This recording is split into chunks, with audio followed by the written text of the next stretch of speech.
A quick update on the car. Today I'm removing getting the engine ready to remove. I already have the exhaust out. And this car, prior to me, turning it into a race car, had 100,000 miles on it. You can see it's in outstanding condition. First impression are, I'm used to driving the 116 and 126 chassis. And man, this thing is way sportier, like way tighter. All right, looks like we got a brake.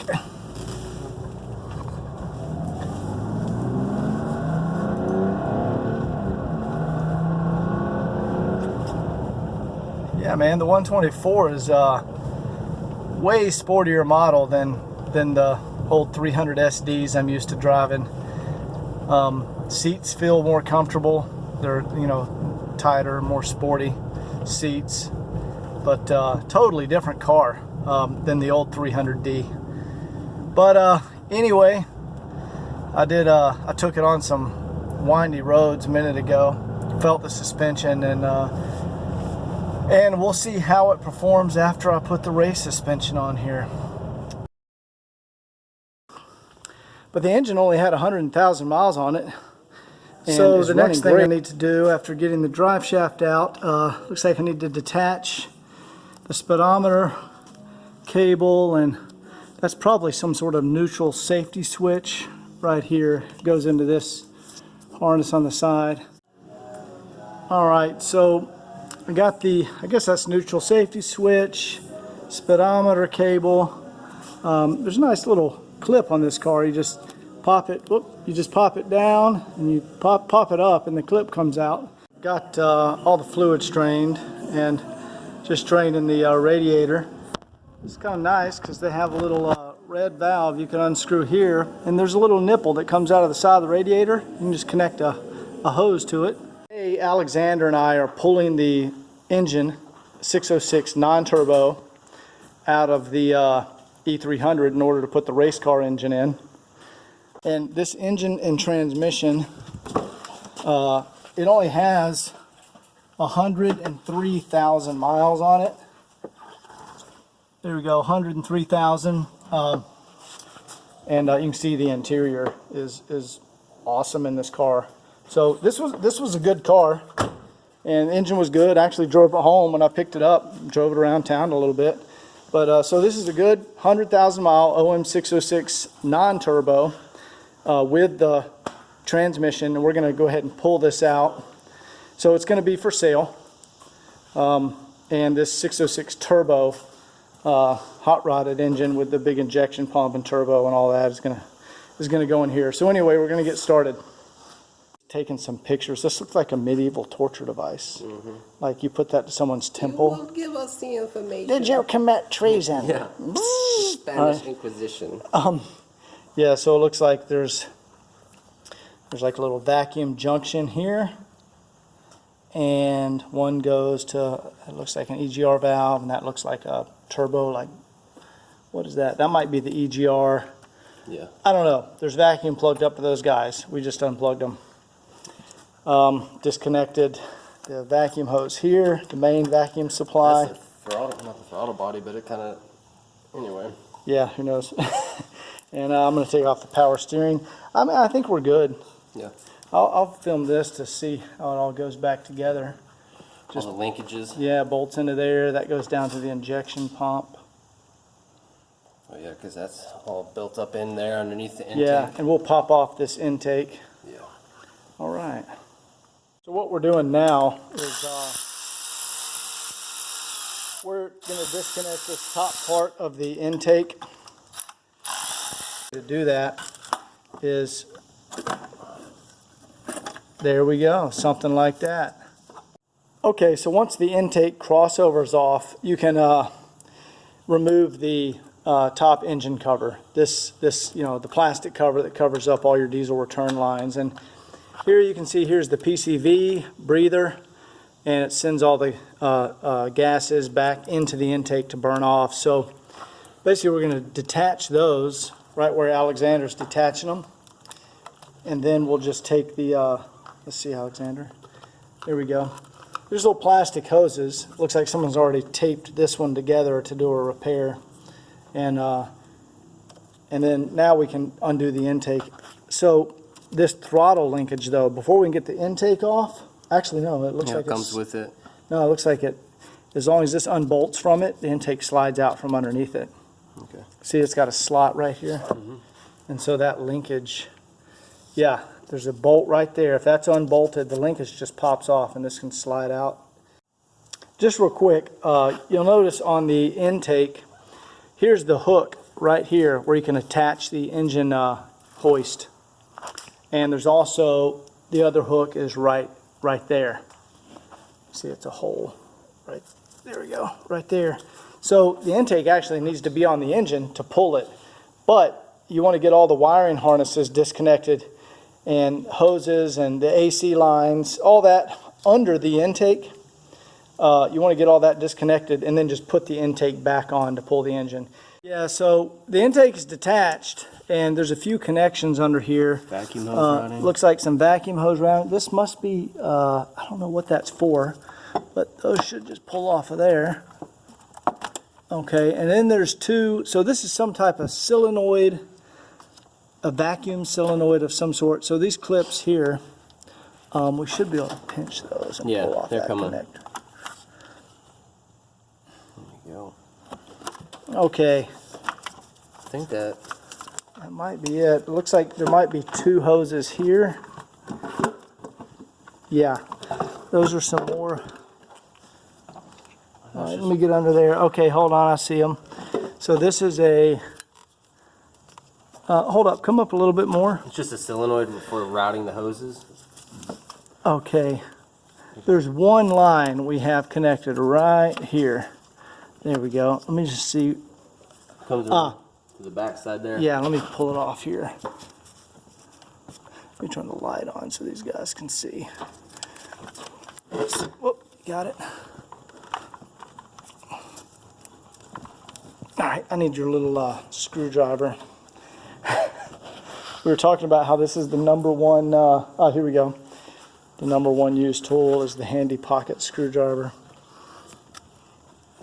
I'm just going to see if I can get in here and help these get started. There we go.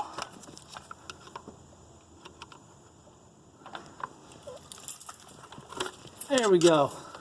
All right, I think, oops, sorry guys.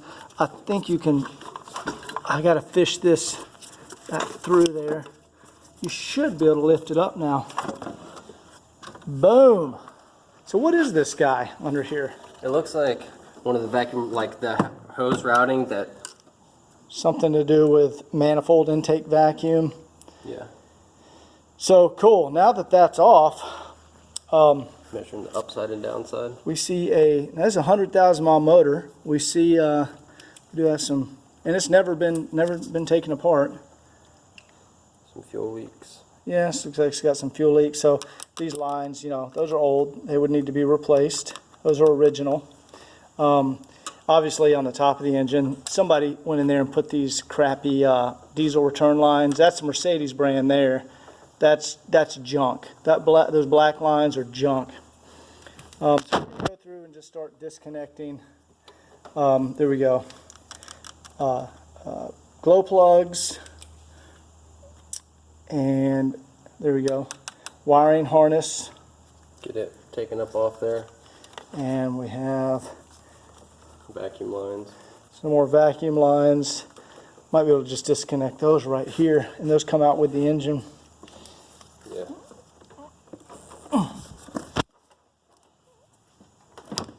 There we go.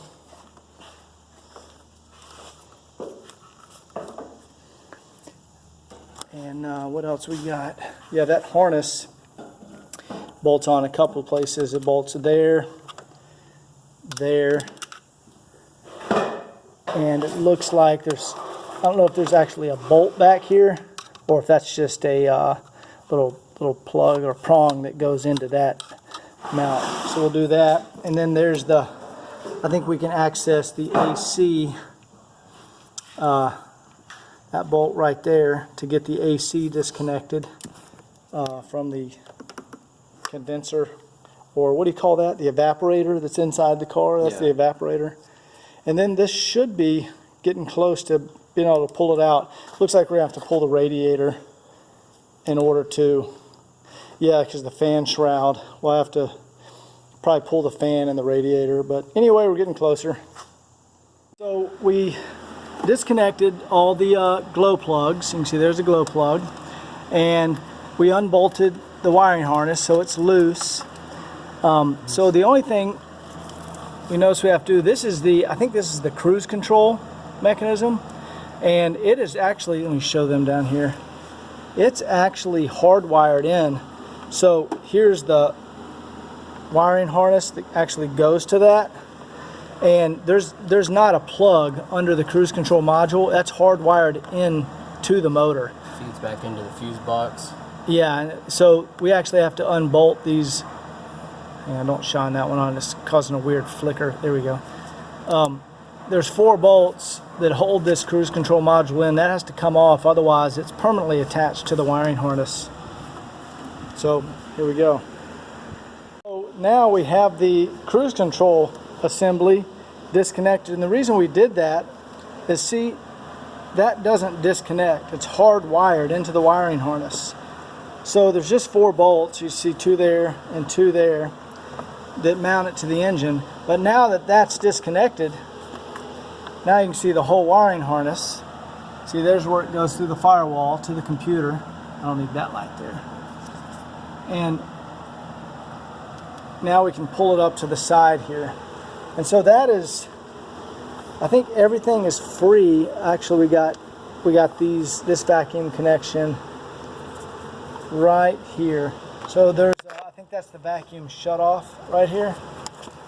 There you go. So, okay, can you disconnect this gray one right here? Just unplug that gray, this one right here. You might need both hands. Oh, you got it? All right, so now,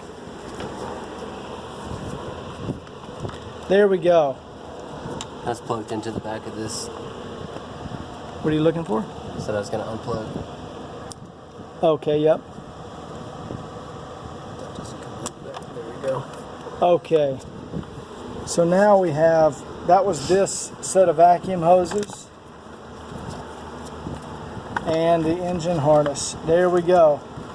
So that's all pulled away now. And now this set of vacuum hoses is actually clamped onto the front of the engine, and we've disconnected it from everything on the other side, so that can lift out with the engine. It looks like what we're left with now is the fuel lines, and there they are. There's 2 easy connections. Shine the light right on those. There they are. See right there in front of the steering box. We undo the send and return, and then those will come out with the engine. So this is interesting. Here, let me use this light.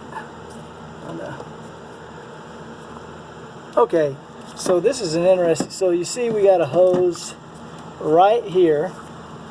Yeah, it's right there. It's attached to this, which that's attached into the side of the engine. But look at this hose. So the hose, it curves around and goes through the firewall and into a metal pipe back here, and it has T-fittings on it that run into the window washer fluid. Why would coolant be routing past the windshield wiper fluid? That's crazy. To heat it? Does it heat the wiper fluid? Keep it from icing? Is this a heater? That's a fucking heater? It is, to keep it from freezing. Oh, it heats the coolant, so It heats the wiper fluid. It heats the wiper fluid to defrost your window quicker. Yeah. And to keep it just from freezing in the reservoir. And it does it with engine coolant that pumps. That's crazy. I've never seen anything like that. Yeah. So that's a pretty wild Mercedes design right there. Okay, we have the engine harness completely out of the way. See, it comes through the firewall, and I just used some cable here I've got it attached to the brake lines there, the ABS lines. There's the cruise control module just laid over there. And look at all the room we have here now. And you can see that there's nothing keeping the engine from coming out. Here's the, yep, So now we just have clear space all the way up, and also the AC is disconnected here from the back of the AC. So now we need to put the intake back on. Actually, we might not have to put it on to use that clip. So this was actually mounted. This is actually mounted back here like that, and it goes in with the intake. I think we can just mount that by itself and use that to lift the engine without having the entire intake back on. What are you working on over here? These coolant, for the coolant and the intake into the engine. Yeah, the lower radiator hose, and probably the alternator wires too. The grounds and positive. So forgot to disconnect that stuff, so we're gonna work on that now. Okay, so at this point we've removed the fan, pulled out the radiator, and the condenser, AC condenser, is a little close because we're gonna have to pull the engine forward just a little bit and then tilt it back so the transmission can come out, and we'll have to lift up so the bottom of the engine would clearly hit the condenser. So not the condenser, what do you call that? Yeah, that's the condenser, yeah. So we've disconnected the, I don't know what this is. Is this a dryer? Yeah, it looks it's a like built-in dryer into the line, and we removed the dryer from the condenser right there, and we've disconnected this line right there also. And this condenser, there you go.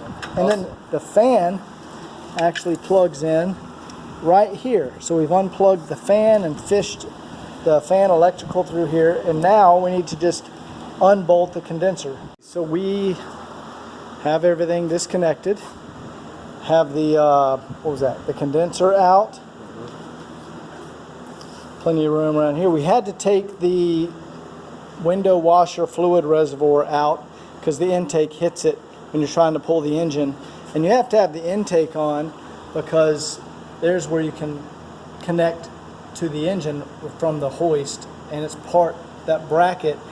You can put the bracket on without the intake, but it looks like the intake might add some strength to the bracket, so we went ahead and put the intake back on. So now we're ready to start lifting this thing out of here. All right, let's see if this method works. We're gonna, instead of using the engine to lift it, we're just gonna lower it. Just gonna lower the car. Feels like it's kind of. Don't move that. Push that back.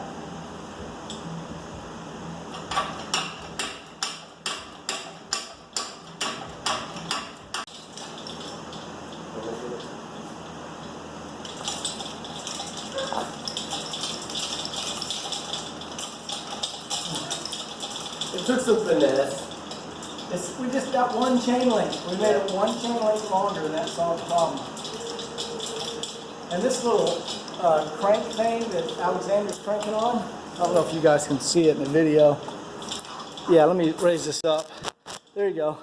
So that allows you to change the, you know, kick the engine forward or backwards. But there's several different brands you can get. And there you go, hold it there for a second. I want you to come back that way. But they're not all the same. So there's one brand, what brand does that say on this? Performance tool. Performance tool, that's the one you need because it has ball bearings in it. It's hung up on the air hose down there. The wheel. On the jack, the wheel, on the ground. Oh. The performance tool has, hold up. Bring it up. Yeah. Has ball bearings in it, and it works the best. The other ones are total crap. Okay, hold on. We'll go up any higher. I think we're about at max. Used to go all the way. And then kind of stand on the back in case it kicks forward. All right, go ahead. I'm going to angle it. All right. Now let's lower it while you're. I'll stand back here. Well, there we go. This is a 100,000 mile motor. Yeah, we had to also remember to unhook. There's a sensor right here. Yep. And the steering linkage that connects right over here on this side right there. Yep. But yeah, this is a running, driving car. It works. So there you go. whoever wants this complete 102,000 miles, I think it has on it, OM 606NA, this one is in great condition.